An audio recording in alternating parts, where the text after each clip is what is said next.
할렐루야. 하나님의 나라가 오늘도 여러분 현장에, 특별히 독일과 우리 가스펠교회 현장에 임하는 그런 축복의 한 주간 되기를 예수님 이름으로 축원을 드립니다. 오늘 특별히 부활주일입니다.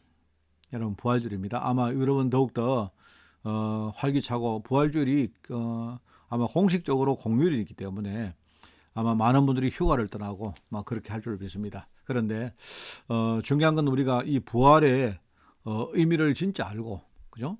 실제로 이 부활 속으로 들어가서 이 부활이 내 신앙의 가장 중요한 중요한 우리 인생의 축이 되도록 여러분이 오늘 이 언약으로 무장하는 그런 날이 되어야 될 줄 믿습니다. 그래서 오늘 여러분 예배 승리하시고, 항상 말했지만 오늘 주일날 여러분이 한 주간 내가 이끌림 받을, 내가 하나님께 인도받을 말씀의 정리가, 편집이 오늘 완전히 끝나는 여러분이 그런 축복이 먼저 있기를 바랍니다. 오늘 설교 제목은 줄기를 키운 양육자 야곱이란 제목입니다. 창세기 32장 말씀을 중심으로 오늘 말씀을 듣겠습니다. 세상에 우리가 많은 일을 겪는데 우리가 세상에 일들이 있는데요, 그냥 책으로 배운 사람과 실제 삶으로 체험한 사람은 사실 크게 다릅니다. 그렇죠. 근데 이 신앙 부분도 마찬가지입니다. 우리가 그렇게 많이 듣는 그리스도의 십자가와 부활, 그냥 우리 너무 잘 알고 있는 거 아닙니까? 우리 교회를 다니는 모든 분들이 그리스도의 십자가와 부활을 우리가 모르면 그거는 뭐라고 말할 수가 없죠. 그런데 내가 그냥 그 지식적으로 십자가와 부활을 알고 있는 거하고 진짜 이 십자가와 부활의 역사를 내가 체험하면요, 이 엄청난 그 영적인 힘들을 우리가 얻게 되어집니다. 왜냐하니까 이런 내용을 우리가 가지고 있어야 지금 현장에서 성도를 공격하는, 여러분 성도를 공격하는데 왜 공격합니까? 왜 공격합니까? 하나님의 중요한 언약을 대적하기 위해서 지금 공격하는 겁니다. 왜냐하니까 성도가 하나님 언약이 성취되어지는 중요한 통로이기 때문에, 이 흑암이 하나님을 직접 대적을 못하니까 바로 그 통로를 건드린 겁니다. 그러면 그렇게 해서 뭘 하려고 하는 겁니까? 이유가 뭡니까? 무엇을 목표로 하고 있습니까? 우리 하나님의 자녀들 속에 있는 중요한 언약을 이 도둑질해 가는 겁니다. 이게 영적으로 살인자고, 영적으로 강도고, 이게 완전히 속이는 자고 그런 겁니다. 여러분, 우리가 이런 어떤 실제로 십자가와 부활에 대한 어떤 실제적인 역사 체험, 이런 게 있어야 지금 현장의 성도를 공격하는 흑암과 우리가 싸울 수가 있습니다. 우리가 진짜 이길 수가 있는 거죠. 자, 그래서 늘 말하지만 오늘 부활주일, 우리 한국에서는 아마 주로 부활주일 날 성찬식과 세례식을 성례식을 합니다.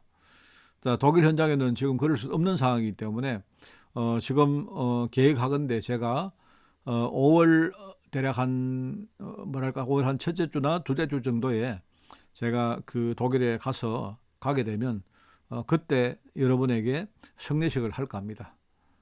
조금 이렇게 시간적으로 이렇게 차이가 있겠습니다만은 우리가 오늘 부활주의를 지키고 또 성례식을 받고 이렇게 하지만, 진짜 그리스도께서 십자가에서 완전히 죽으시고 3일 만에 다시 부활하신 이 사실을 기념하는 정도가 아니고요, 이 부활을 통해서 주시는 하나님의 이 절대 언약을 우리가 깨닫고 우리가 인생에 붙드는 그런 우리 날이 됩니다.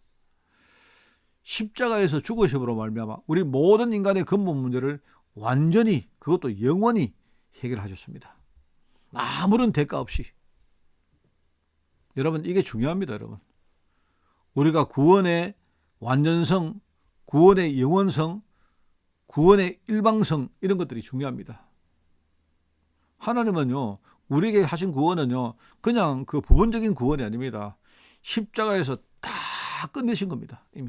이미 우리에게는요, 과거 문제, 현재 문제, 미래 문제를 해결할 수 있는 중요한 우리가 문들이요, 우리에게는 완전히 열린 겁니다. 여러분, 이걸 정말 아셔야 돼요. 그러면서 영원한 구원입니다. 영원성입니다.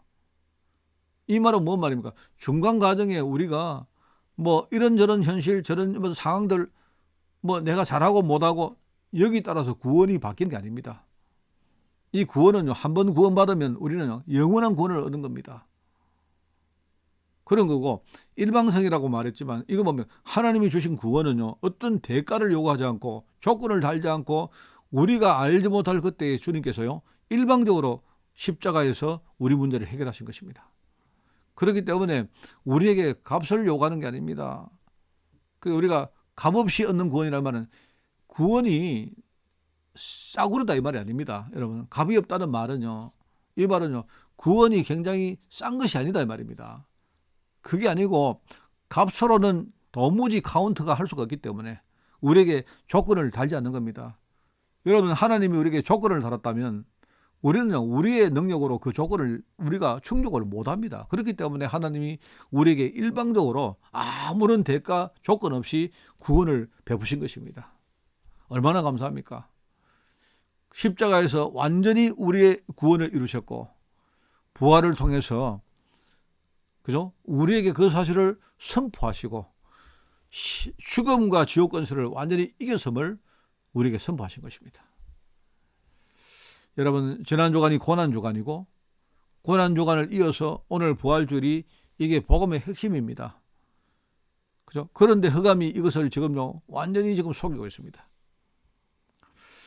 아마 대다수의 성도들이요 마치 명절을 지내는 것처럼 매년 반복해서 우리가 지키다 보니까 그냥 우리가 매년 지키는 당연한 명절로 절기 수준을 넘어서지 못하고 있습니다.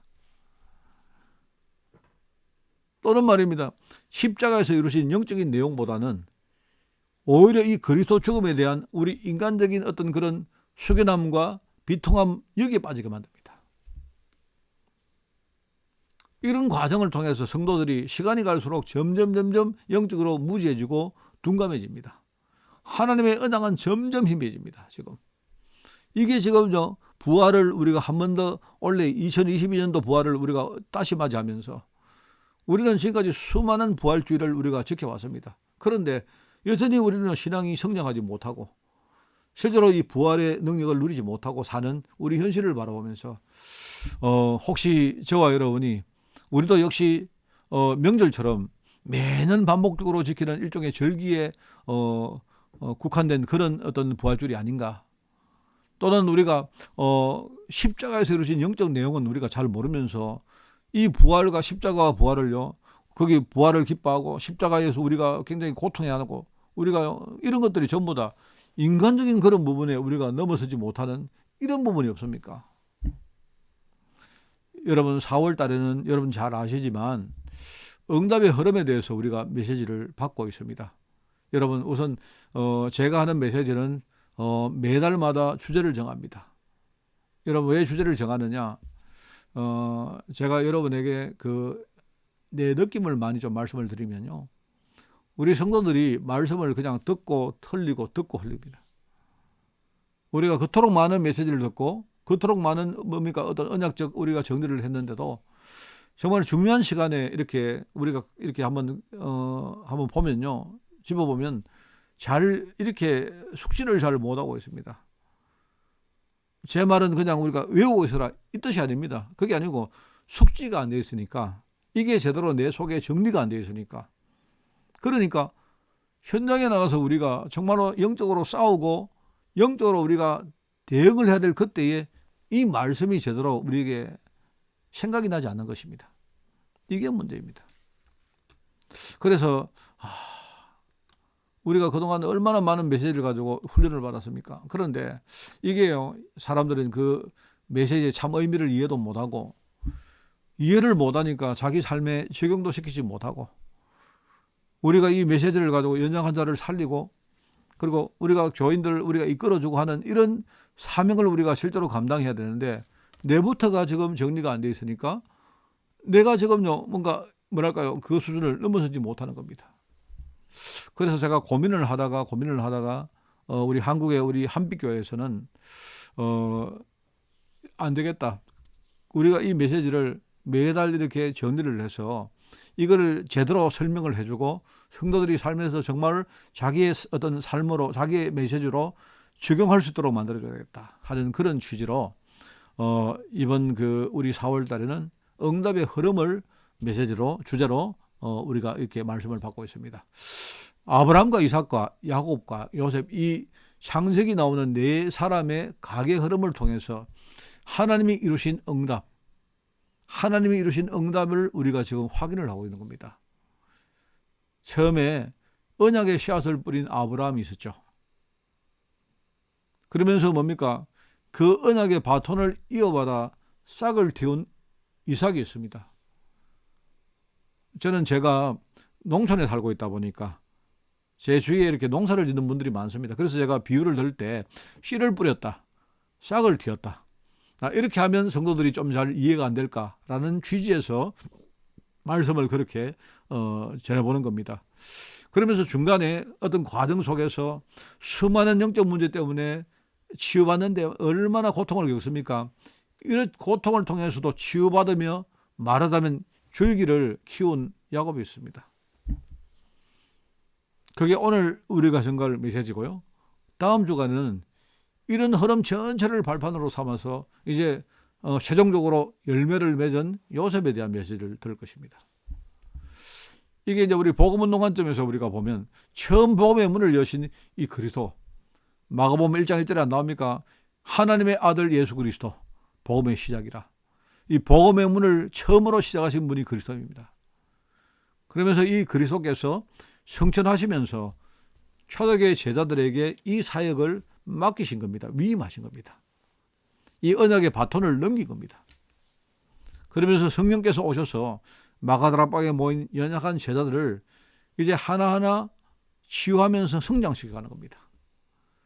나중에 베드로, 요한, 바울 같은 이런 사역자들을 통해서 곳곳에 이제 열매를, 제자를 맺는 거죠. 열매가 뭡니까? 곳곳에 세운 그 교회와 제자들입니다. 그죠?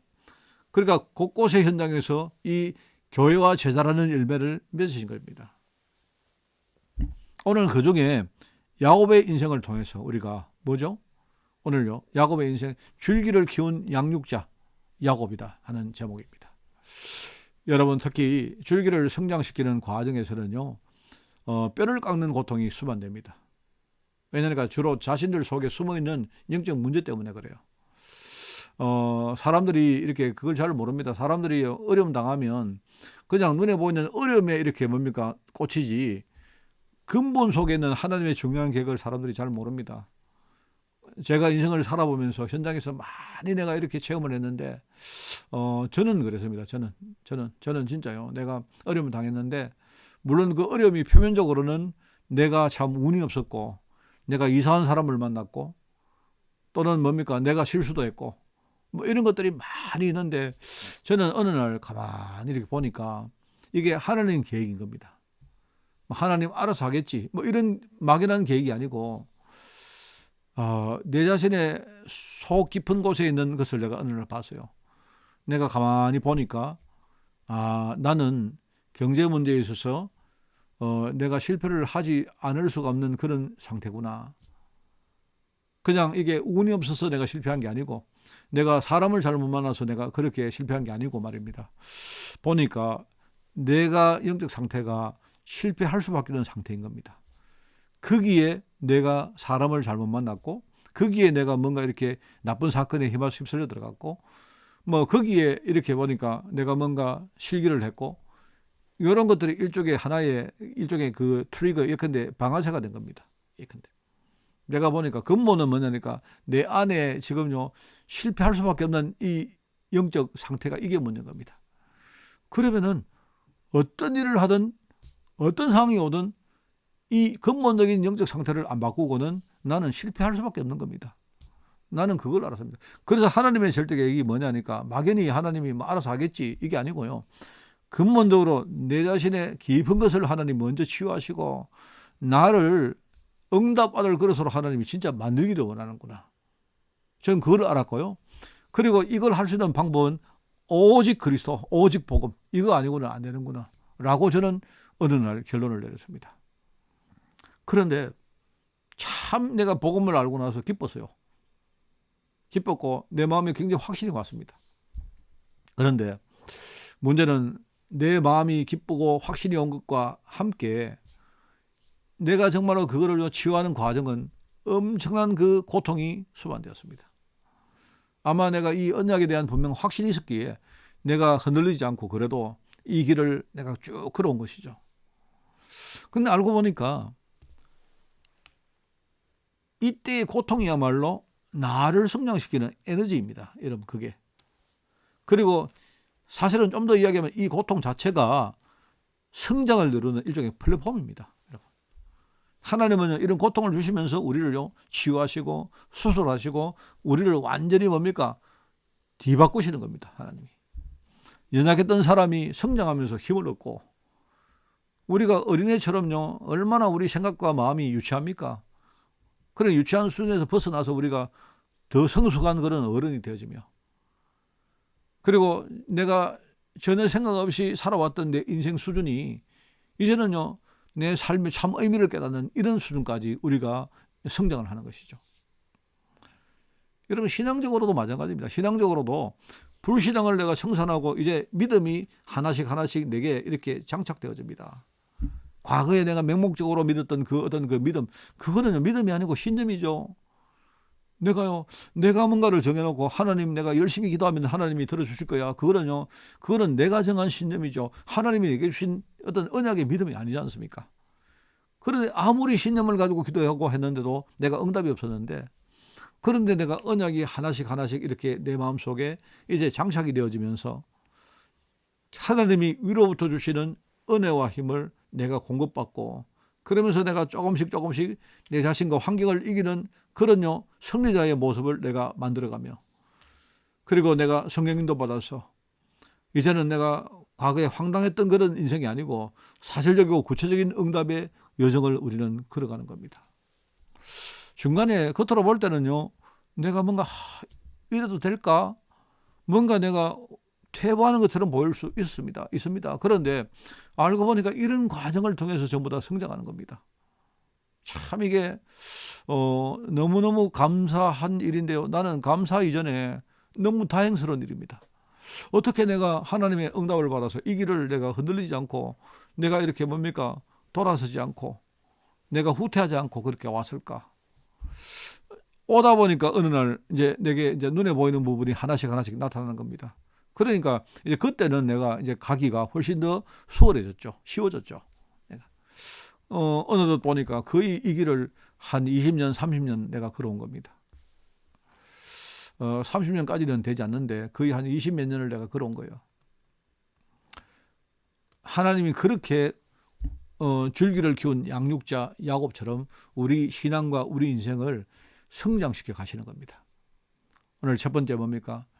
마가다락방에 모인 제자들이 실제 성령의 역사를 체험을 했습니다. 참 중요합니다. 사도행전 2장에 주로 나오는 내용이죠. 마가다락방에는 아무런 능력이 없는 사람들이 모였습니다. 사회적으로 경제적으로 무능하고 연약하면서 사실은요, 믿음도 별로 없었습니다. 베드로 같은 사람들이 예수님의 수석 제자인데, 그런데도요, 믿음이 거의 없었습니다. 그러면서 신앙에서 완전히 떠날 수도 없고, 반대로 신앙을 강하게 붙들 수도 없는 일종의 별다른 대안이 없는 이런 어쩔 수 없는 그런 어떤 상태의 사람들이 마가다락방에 모였습니다. 여러분, 한 번씩 저는요, 독일 현장을 생각합니다. 제가 그래도 우리 가스벨 교회 우리 현장과 또 우리 성도들 생각하니까 아마 우리 멀리 우리 한인들이 먼 유럽 땅, 그것도 독일 땅에 가서 살아갈 때 아마 우리도 약간 이런 비슷한 상태가 아닐까 저는 생각합니다. 우리 많은 렘넌트들이 내가 언약을 잡고 언약의 길을 가는데 이제는 내가 떠날 수도 없고, 그렇다고 내가 완전히 붙들 수도 없고 하는 일종의 별다른 이러지도 저러지도 못하는 완전히 일단 딜레마에 빠진 어쩔 수 없는 그런 상태의 사람들이 마가다락방에 모인 것입니다. 그런데 여기에 능력의 성령께서 바람같이 불같이 임하셨습니다. 이런 연약했던 사람들이 성령의 실제적인 역사를 체험하니까요, 180도 완전히 변해버렸습니다. 물론 한순간에 변화되었지만, 그런데 진짜는요, 이때부터 계속 변화되는 길을 걸어가는 겁니다. 참 이게 중요합니다. 우리 안에 계시는 성령님은요, 우리를 이끌어 가시는데 참 어떨 때 보면요, 이 성령님이 굉장히 뭐랄까요, 우리를 고난의 길로 이끌어가는 것 같은 느낌이 듭니다. 그래서 사실은 내가 납득합니다. 저는요 내 자신을 보면 내 체질과 이런 많은 것들이 그렇게 하지 않고는 절대로 내가 이 복음으로 바뀌지 않는다는 것을 내가 알기 때문에 납득을 합니다만은, 그런데 한 번씩 어떨 때는 하나님 좀 그래도 좀 쉬운 길, 좀 아름다운 길, 좀 수월한 길, 좀 내가 누릴 수 있는 길, 좀 그런 길 없겠습니까? 너무 이렇게 거칠고 메마르고 너무 좁고, 그죠? 사람들이 알아주지 않는 막 그런 길을 갈 때 좀 때로는 외롭고 때로는 힘들고 때로는 말하면 고통이 되어지고, 뭐 어떨 때는 심지어 뭐 포기하고 싶은 마음도 들 때도 있고 뭐 그럴 수 아니겠습니까? 그런데 우리가 그렇게 투정을 하면서도 뭡니까? 아, 이 길을 간다 할 때, 아, 이게 하나님이 하시는 일이구나 라는 걸 참 느낍니다. 사실은요, 이 사도행전 2장에 보니까 성령이 임하시니까 막 사람들이 막 한순간에, 그죠? 전도문이 막 열리면서, 그죠? 제자들이 막 일어나고 말씀이 성취되어지고 그 현장의 변화가 막 일어나고 하는 이런 일들이 일어났지만, 그런데 사실은요 그건 일종의 예고편에 불과한 겁니다. 진짜는 그때부터 계속 이제 변화될 수밖에 없는 길을요 가는 겁니다. 사도행전 2장 이후에 외부적으로 핍박을 받으면서 교회 내부적으로는요 시험들을 막 겪으면서 진짜 세계복음화의 그릇들을 갖춰가는 겁니다. 여러분, 외부에서 핍박이 온다 이 말은 무슨 뜻인가 하면요, 사람들이 핍박을 이겨내면서 조금씩 우리 신앙이 단단해져 가는 겁니다. 우리 여러분이 너무 이렇게 뭔가 연약하고 물렀던 우리 신앙이, 우리가요 이 바람과 비바람과 뭡니까 여러 가지 서리와 이런 것들, 어떤 세상의 풍상들을 우리가 겪으면서 우리가 신앙이 단단하게 무장되어 가는 겁니다. 그리고 교회 내부에서 시험이 생기는데요, 교회 내부에서 발생하는 시험들을 우리가 극복해 나가면서 뭡니까 조금씩 사람을 수용하는 시스템을 갖춰가는 겁니다. 이게 참 중요합니다, 여러분. 우리가 결국 뭡니까? 우리가 사람을 살릴 사람들이기 때문에 결국 뭐냐니까, 결국은 우리가 이런저런 많은 사람들을 우리가 품고 수용을 하는 겁니다. 그런데 우리의 체질 가지고 그게 잘 안 됩니다. 수용은커녕 우리 자신도 수용이 안 돼가지고 우리가 참 허덕거릴 때가 얼마나 많습니까? 그래서 하나님이 우리 내부에서 일종의 뭐냐니까, 우리 교회는요 우리 현장의 작은 세계입니다. 현장의 축소판입니다. 그죠? 현장의 일종의 모형이라고 볼 수 있습니다.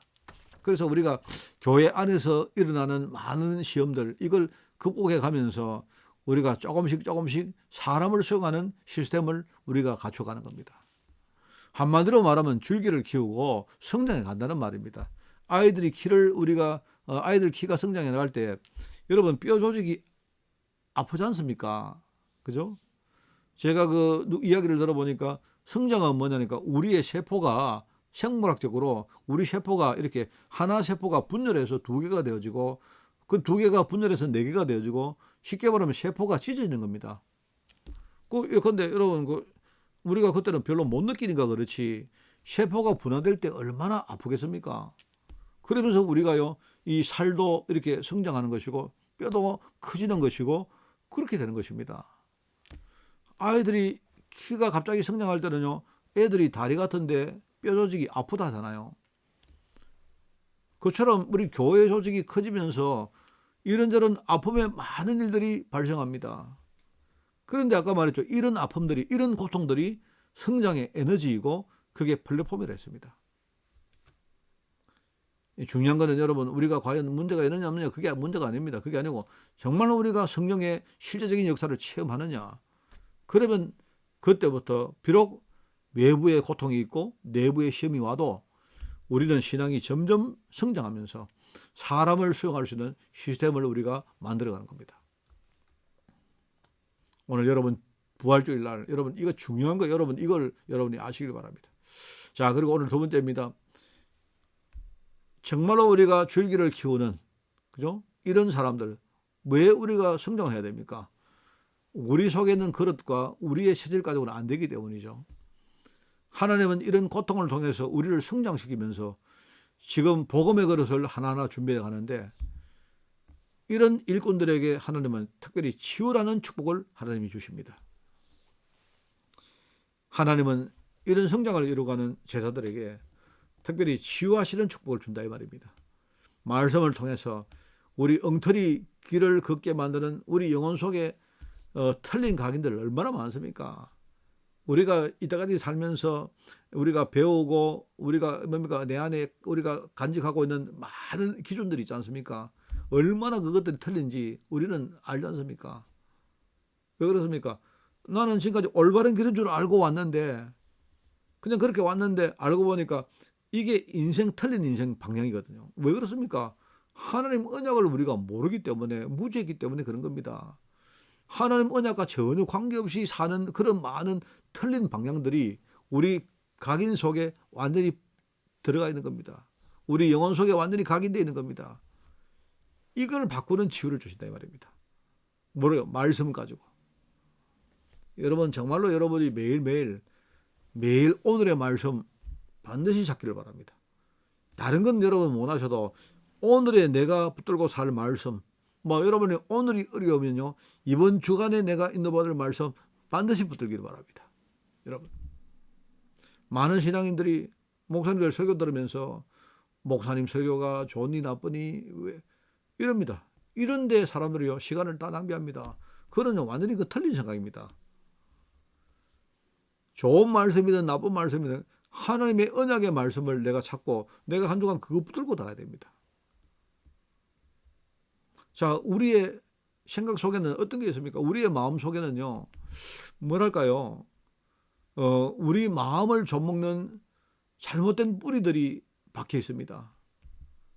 우리가 정말 기도하면서 응답받으면 이런 우리 마음 속에 잘못 뿌리 내린 거 있지 않습니까? 이런 것들을 하나님이 치유해 가시는데요. 왜 사람들이 마음의 상처 때문에 자기 생각과 시간을, 에너지를 그렇게 낭비를 합니까? 저는 제가 이렇게 뉴스를 보고 이렇게 보면요. 사람들이 이 사람 저 사람 막 욕을 한다고요. 얼마나 바쁜지 몰라요. 욕을 할 이유가 없다. 그 뜻이 아니고 왜 욕을 하고 사는지 몰라요. 저는 우리 정치가들 한국에서는요. 정치가 곧 욕입니다. 욕. 편을 나눠 가지고요. 상대편은 무조건 헐뜯고 상대편은 무조건 욕하고 이랍니다. 그 배경에는 뭡니까? 이 당이 있고 저 당이 있고 그 배경에는 뭡니까? 이 지역이 있고 저 지역이 있고 이렇습니다. 이 사람들이 그러니까 한번 내가 편을 정하면 무조건 뭡니까? 일종의 스포츠 하듯이요. 상대편을 뜯고 합니다. 그렇게 하면서 뭡니까? 왜 그럴까요? 상처가 있는가 봐요. 상처가. 못 사는 사람들은요. 잘 사는 사람에게 상처가 있고요.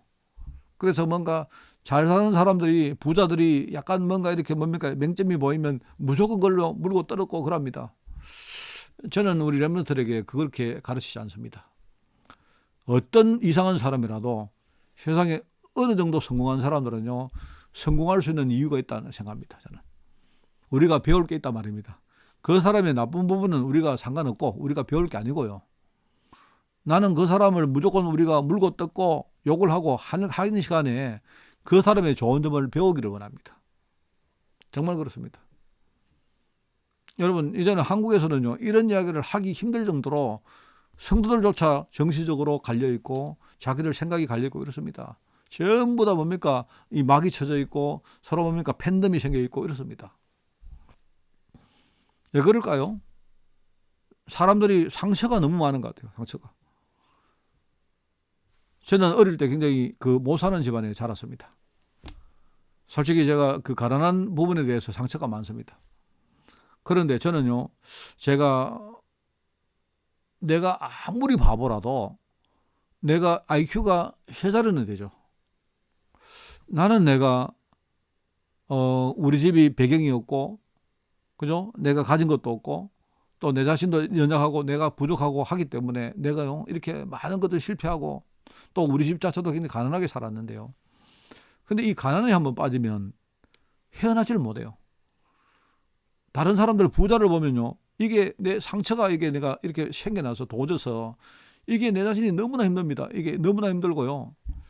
예를 들어 한때 TV나 이런 매스컴에 누가 돈을 많이 벌었다 이런 이야기 들으면요, 내가 참지를 못해요.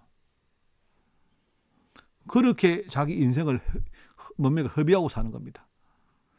내가 아무리 바보라도 나는 그렇게 인생을 살고 싶지 않아요. 어떤 나하고 굉장히 다른 사람이라도 내가 그 사람에게 배울 게 있다면 나는 그걸 배우기를 원합니다. 그 사람을 칭찬할 필요가 있다면 칭찬하기를 원합니다. 내가 그 사람을 헐뜯고 비난하고 욕을 한다고 내가 얻을 것은 아무것도 없습니다. 사람들은 전부 다 상처 때문에 여러 가지 때문에요, 자기 생각과 자기의 시간과 자기의 에너지를요 완전히 낭비하면서 삽니다. 우리가 기도하면서 응답받으면 우리 마음에 뿌리 내린 많은 그런 틀린 것들, 그죠? 우리를 좀먹고 깔아먹는 것들을요 하나님이 치유하십니다. 정말 그렇습니다, 여러분. 그러면서 뭡니까? 전도입니다. 전도. 우리가 정말 하나님은 전도를 통해서, 이 전도 열매를 통해서 내 삶을 실패시키는 체질이 뭘까? 이걸 하나님이 바꾸기를 원합니다. 내가 정말로 사람을 살리는데 거기에 내가 마음을 두고 내가 살아가면요, 그러면 내 체질이 진짜 조금씩 정말 바뀌어갑니다. 여러분, 영혼과 마음과 우리 삶이 따로 노는 게 아닙니다. 이게 전부 다 하나로 연결되어 있습니다. 이게 우리 삶이라는 영역은 일단 우리 눈에 보이고 우리 마음은 눈에 안 보이지만 그래도 우리가 느낄 수 있습니다. 근데 영혼은 보이지도 않고 느끼지도 못해요.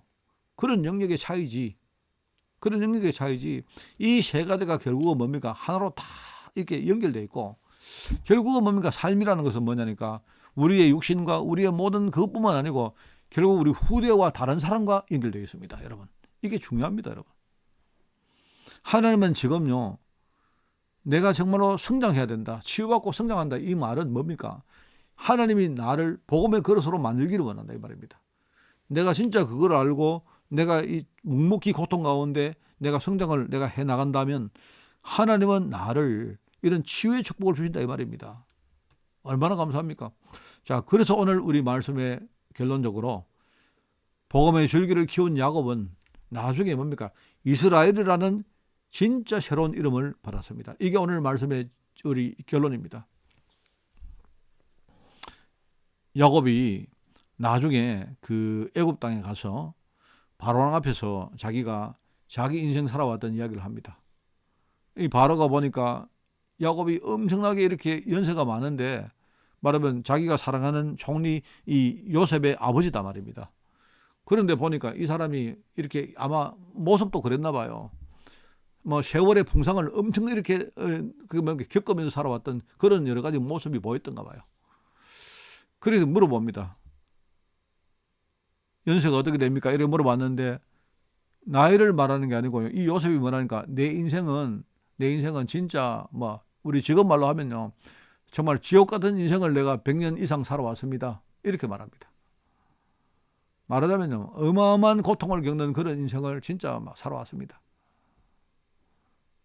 바로왕 앞에서 이 야곱이 그냥 바로가 자기 보고 어르신 연세가 어떻게 되십니까? 이래 물었는데, 나는 진짜 이 광야 같은 이 인생을 내가 정말 뭐 어마어마한 인생을 내가 살았습니다, 이렇게 말합니다.